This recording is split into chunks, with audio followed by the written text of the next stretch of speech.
જો મેં પણ પેપરોમાં અને ટીવીમાં આ સમાચાર જોયા છે, આખા ગુજરાતે જોયા છે. ખૂબ ગંભીર બનાવ છે.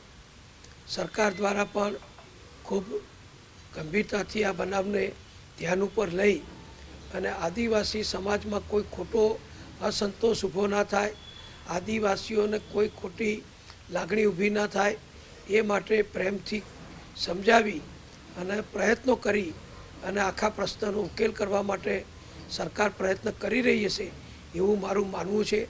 કારણ કે અમારી રાજ્ય સરકાર પણ બધી જ રીતે માનવતાવાળી અને સામાજિક સમરસતા ધરાવતી અમારી સરકાર છે.